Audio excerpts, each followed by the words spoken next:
Good afternoon, everyone. My name is Mary Sloane, and I'm happy to be here with you on another episode of Inspirational Influencer News, People Making a Difference. And my guest today is Dr. Richard Kaye, and he certainly is someone who is making a difference. Dr. Kaye has, and of course, I've now lost his bio. Did. And so really he has been in the space. He's been a large part of CEO space. He's been very, very big in helping a lot of people get started in this world, coach them, help them, found them an audience, and has done most everything else that you could possibly want. And today we're going to be talking about negotiations and the art of negotiations. And the one thing that fascinated me when I read what Richard was going to talk about was, what do you mean by the fact that we start negotiating first thing in the morning and we negotiate everything else all day long?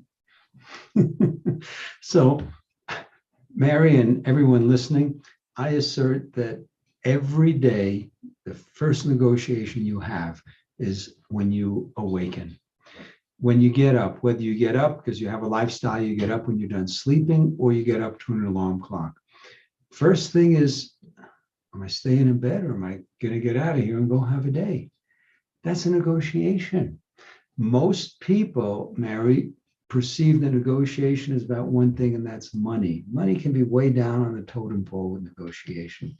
So yeah, you and I had some tacit negotiation about my being here. Now, it wasn't as serious, but you made an invitation, and then it's when, where, what are we going to talk about? Those things are in the overarching realm of negotiation. So yeah, all day long. And, I was thinking as I saw your title and the fact that we are negotiating, thought to myself, I guess I actually do have a negotiation with myself every morning as I throw my feet out of bed. And I figure once my feet are on the ground, I have no choice but to get up. So I kind of carry on from there. But, it is true that we do negotiate a lot. Should I come to this conference? Should I not go to this conference? Mm-hmm. Should I get on to the internet, or should I go read a book? Should I read the newspaper? So I think there is a lot of that. So how do we kind of manage that negotiation? Well, manage it is an interesting word to use. Recognize it first. Again, like you said, once we had that initial conversation, you heard me say that, yeah, I do negotiate. Almost all negotiations we have are with ourselves. The other ones, whether they're business, personal, doesn't make any difference. They're all out there. Decades ago, Mary, when I used to watch television, one of my favorite shows was Rhoda, which was a spinoff of the Mary Tyler Moore Show. And it was Rhoda Morgenstein and her boyfriend, Joe. Joe's in her apartment, waiting for her to come home. And he says, she's going to come in and I'm going to say this, and she's going to say this, and I'm going to say this. And he says, I'm having an argument with myself and I'm losing. So, it's those little things. And your example is wonderful. Am I going to go on the internet and waste time on Google, which is most of us, that's a waste of time. Sometimes it's real. Or am I going to do something different and read a book? If you have a relationship, or even if you're by yourself, what's for breakfast? What's for dinner? What's for lunch? And then you're in a restaurant. Am I going to have from column A or column B, or, going to eat healthy or going to eat? So it's a continuous negotiation, and we don't even label it that because it's just part of what we do as a human being. We negotiate with ourselves. So my invitation to everyone is make it fun no matter what you do.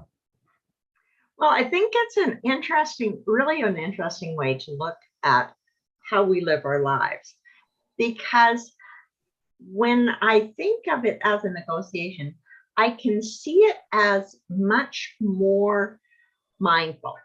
Mm-hmm. Whereas I think that, and I've really been looking at this whole thing about being more mindful of what we do every day and how we do it and why we do it, and getting much more mindful about that, because a lot of the time we can do things absolutely mindlessly. Oh, well, I did that yesterday, I'll do the same thing today. Or, oh, I had that for dinner yesterday, might as well have it again. Or I've got this in the fridge, might as well eat, instead of going, okay, I made up my mind that said that I would eat in this manner, and I'm always thinking of negotiating with myself because I try to eat keto. And of course, I mean, sugar's long gone. It's the worst thing in the world for you. So I don't have to ever worry about that anymore. I can't stand sweet things, actually. Well, I like sweet people, but but other than that, sugar's gone and all forms of it. But I still, well, maybe I should have, maybe I'll have potatoes. They're not really keto friendly. And, maybe I should have. So you're right. I mean, when you think about it, you're negotiating with yourself. Shall I keep to my commitments or shall I break them? And most of those kinds of decisions, they're mindless. Now, what I heard you say, Mary, is you want to bring mindfulness to it, so you become aware of it. We become aware of what we focus on. When we lose the focus, this morning in the refrigerator, what am I going to have for breakfast? Am I going to have cantaloupe? But there was no consciousness calling it a negotiation. It was just these things, and okay, I'll settle on a cantaloupe because it was cut up, it was already easy. So those are the kinds of things that we do all day long. And when we transcend, that's not transcend, but when we step out of that with ourselves, we're communicating with someone else. A little thing, you're driving the street, and I'm old enough to remember when there was no yellow light, it was red and green, but you're driving up the street today and the light turns yellow. There's a moment, am I going to go through the yellow light or am I going to stop? That's, again, part of the internal negotiation that we have that is so transparent. Thank God we don't have to really think about these things. And then we approach business. And it's the business where people assume, in my experience teaching it for several decades, that money is the only thing you can negotiate. And it's not. It can be way down on that totem pole because it's the least, well, I shouldn't say it's the least important, but it is one parameter of all the variables. You're right. I think that people do think of negotiations being around money. But, you can see that oftentimes, especially if, as you and I are in the coaching space, time has a lot of considerations because, you negotiate how much time I have in my day, yes, how much time I can put into my coaching practice, how much time I can spend with each client, all these things. And for the client, they have to negotiate that too, because they may want a certain amount of me time. They may want and be comfortable with total group time. All of that are factors that you have to consider in your negotiations. And oftentimes we're oblivious of that. We think the negotiation is only about the money, but it's clearly how much time, where's the time spent. You and I were just talking about a live event versus a virtual event, and we've now spent 2 years in virtual events exclusively. So everybody thinks virtual events, but wouldn't it be nice to actually get back and be in touch with real people and be out of your virtual reality for a while? Like sometimes, is this real? Years ago, when I was practicing chiropractic in San Diego, I needed a new office manager. And I put an ad in the paper. And as I tell the story, I'm telling the story so people can understand the references about money and that there's other things. And a young lady called, and after hello, who are you, etc. She asked me, first question was, what are you paying? And I said, you'll know this is a long time ago. I said, well, I'm paying $1,000 a month. And she says, oh, great. I'll ask for two. We can settle on 15. When can I come in? Excuse me, there's a whole part of this conversation missing. That is how most people perceive negotiation. You go from point A to B and you settle in the middle. And that is so far from what it is. I was telling someone a story the other day. My practice for 30 years, Mary, was in San Diego. And I don't know, 30, 40 minutes from Tijuana, where the culture is one of negotiation.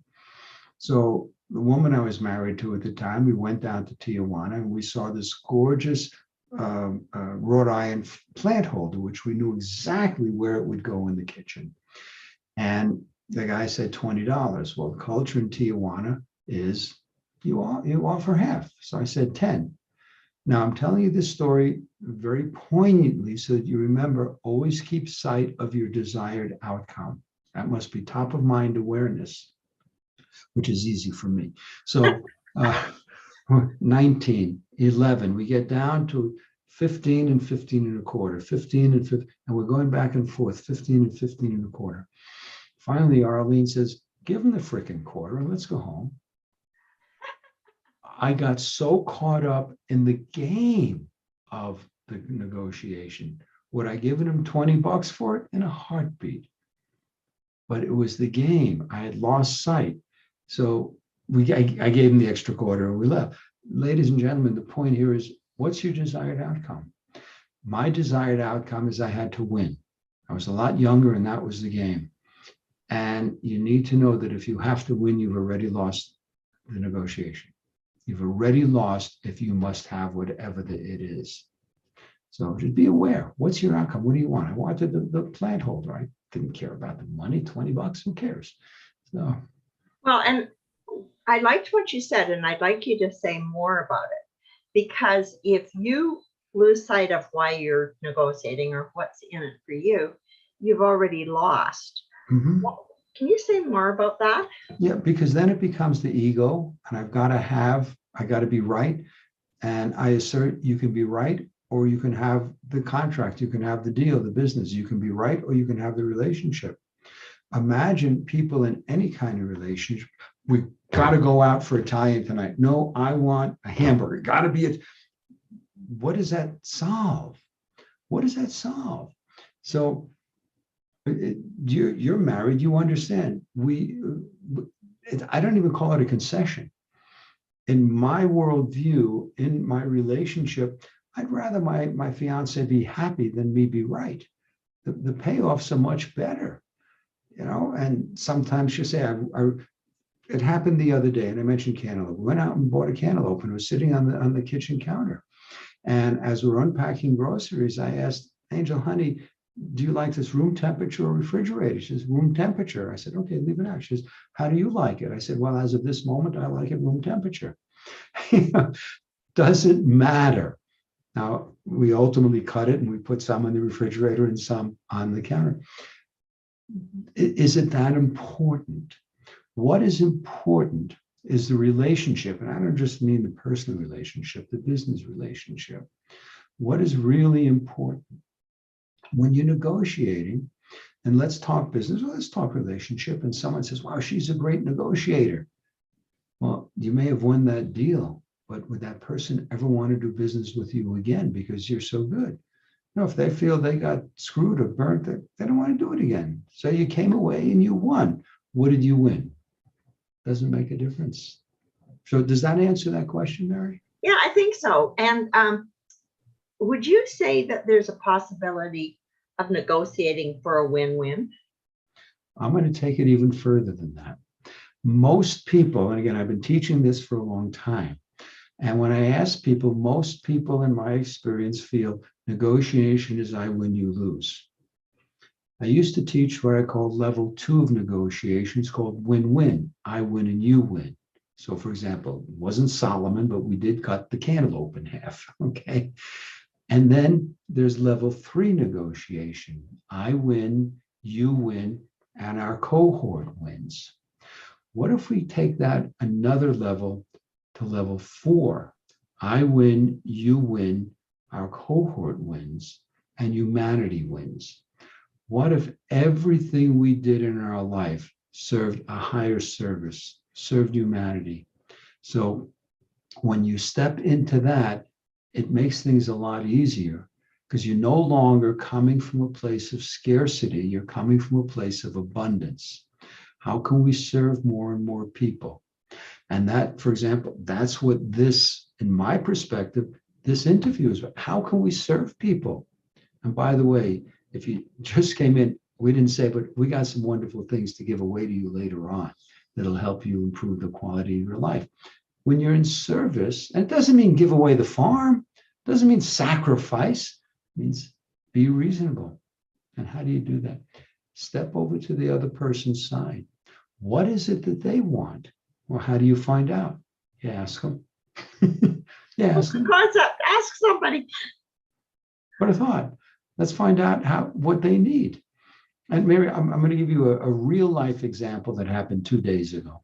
Angel, I don't know if I said, I live in Taos, New Mexico, and we're selling some land that we have. And quite transparently, we're offering it at $2,600 an acre with a $15,000 down payment because this fella asked, because I'm marketing that I will carry the paper on it. And he said, how would you do with 5,000 down?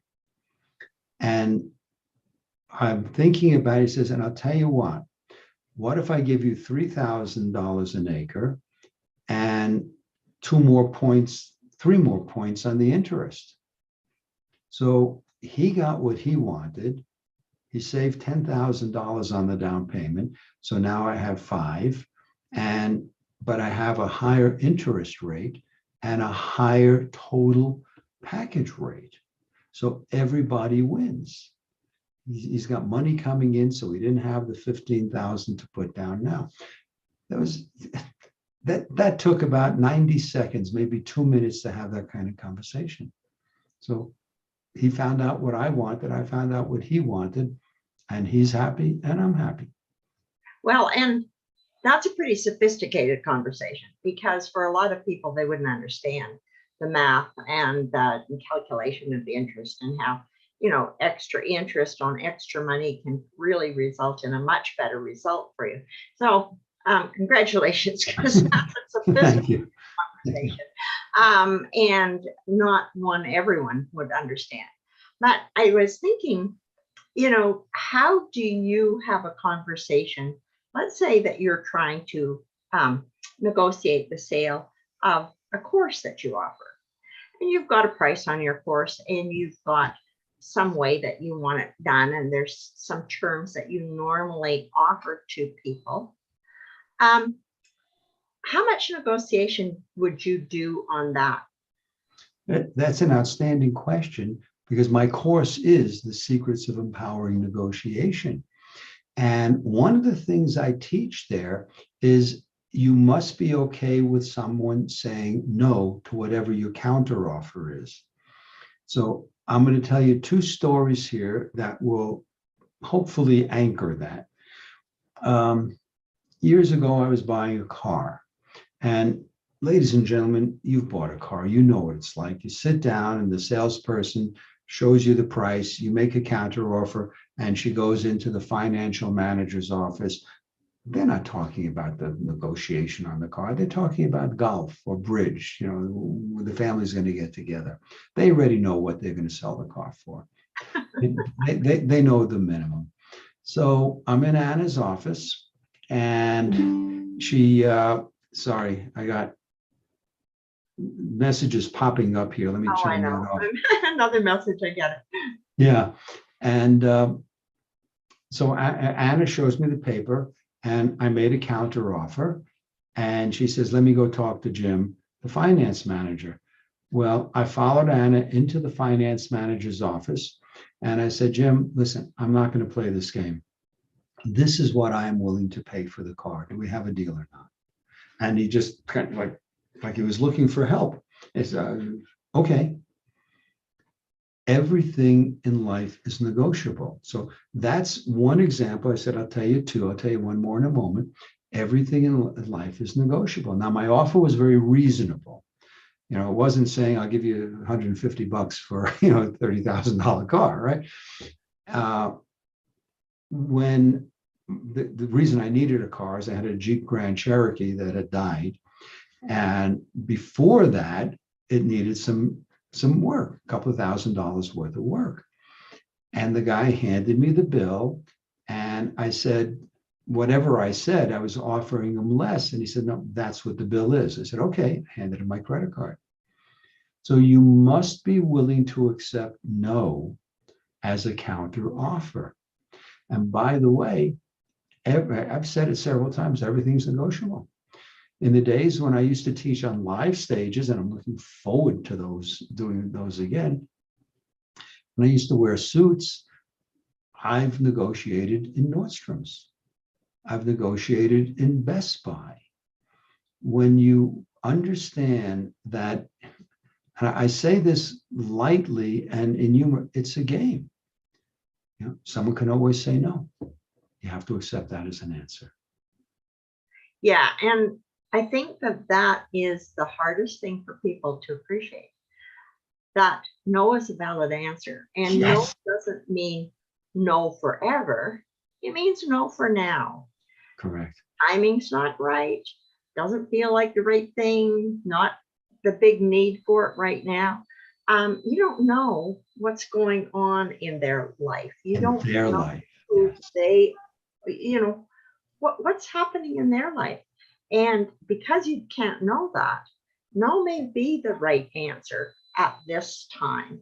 Mhm. And that's fine, because we all have to be able to remain in integrity with what's important to us. And if you think that it can't be about, it has to be about you and not about them, then you really have a serious problem. Yes. Yeah. And that's another thing I teach. It's not about us. How many people are creating barrier to entry because their website, for example, is I do this, I do this, I do this, I do this, and I'm really great at what I do. And this is one of the things I teach in one of my programs is what is it that the audience is interested in? How many times have we looked at a website? And when I work with people one-on-one, this is one of the things I help them with. There's a very dear friend of mine, and she sent me to her website, and it's a big YouTube thing. You click, and it's all about her products and her services. So, ladies and gentlemen, what I invite you to do in your conversations, in your networking, look at it from your perspective. What would you want? Let me translate that. Step over to the consumer side. What do they want out of you and your services? And this young lady, she's having a baby. I mean, it could be any day now. It's beginning of May. So I don't know if she's changed her website. I haven't looked at it. But she got it. Oh, I got to tell them why it's going to help them. Yes. How is it going to help them? That's your whole purpose is just to get someone's interest. Don't try and sell them on the first time. So yeah, it's understanding not the psychologist, the other person, know who they are. Well, and you also, I mean, especially when it comes to websites, you have to understand what is that particular website designed to do. I mean, if you've got an e-commerce website, you've got a very different kind of website. Yes. Than if you're trying to sell a personal service. Yes. And, if you're trying to sell a personal service, you probably just want to get the person interested in learning more about you. Precisely. Start there. Start with one simple thing. And from there, you can have a conversation. One of my favorite ways is to get people going, give them something that they really want, and invite them to have a conversation, because it's only in the conversation that I can figure out what they might really benefit from. I mean, like you, I can go many ways. I have many things I can help people with. I've been in the marketing world for a very long time, but I want them to know and be able to go to my website and get one thing, not this potpourri of, oh, she does this and she does that and she does this and she does that. And now they're going, huh?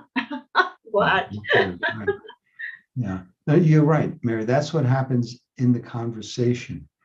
And one of the stories I tell is when you get on an airplane, do you remember those days? You know, get on airplanes. You don't care if the that again. you don't care if the engines are Boeing, Briggs and Stratton, General Dynamic. We don't care. We want to know one thing: is that airplane going to take us to our destination safely? You get in a car, you don't care where the engine's manufactured, unless you're a car buff thing. So, ladies and gentlemen, listen to this conversation, because who are you to them? What can you provide to them? Make it about them. And this is another pet peeve, talking about websites and emails. We all have mailing lists. And I just got an email a little while ago. I took somebody off my email list because every time I would send it, Mary, I'd get an autoresponder. To make it more effective to run our office, we respond to emails between 1 and 4. Now, this is an attorney. Now, I don't know about you, ladies and gentlemen, but if I want an attorney, I don't want to wait until they decide to weed through their emails. So that's barrier to entry. Make it easy. I'm going to just say one more thing. I live in Taos. Angel and I go to a chiropractor in Santa Fe. It's an hour and a half each way. And there's a billboard that I stopped to take a picture of because I use it when I teach. It says, "We do banking for us." And I stopped. I said, huh? I would rather see a billboard that says, "We do banking for you." For us? That's odd. It says, I mean, I watched your face. It's like, we passed it a couple of times. I got to take a picture. It says, "We do banking for us." I don't care about them. If I'm in a bank with someone, I want them to look at me. So, ladies and gentlemen, what is your Coca-Cola spent $4 billion the other year for top of mind awareness. Now, by brand, by label, it's the most common drink on the planet. Everybody knows of Coca-Cola, yet they spent $4 billion to keep it up here. I don't know about you. I'm a little bit shy of that kind of budget this year. So when we want top, $1 or $2 shy, yeah, a million here, a million there. Yeah, you must have top of mind awareness so people know who you are and how you serve them. Yeah, it's truly amazing. So unfortunately, we are coming to the end of our time together. It's really been amazing, but we negotiated for 30 minutes. So, and we negotiated with our listeners for 30 minutes. What a deal. I'd love it if you could tell people how they can get a hold of you and how best they can continue the conversation with you if they found it as interesting as I did.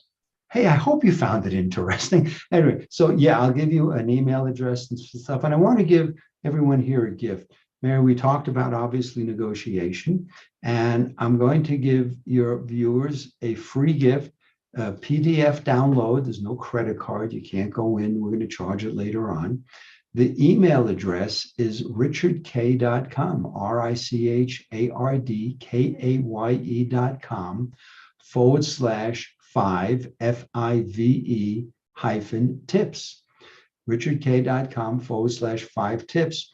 And there's 13 pages in the PDF. It's going to give you a wealth of information that's powerful, practical, and profitable. And if you'd like to reach out to me about negotiation or business growth, I've been helping people grow businesses for almost 24 years. Same URL, richardkaye.com/exploring, EXPLORING, and they'll take you right to my calendar. Just set up time for us to talk, and we'll see how we can serve you.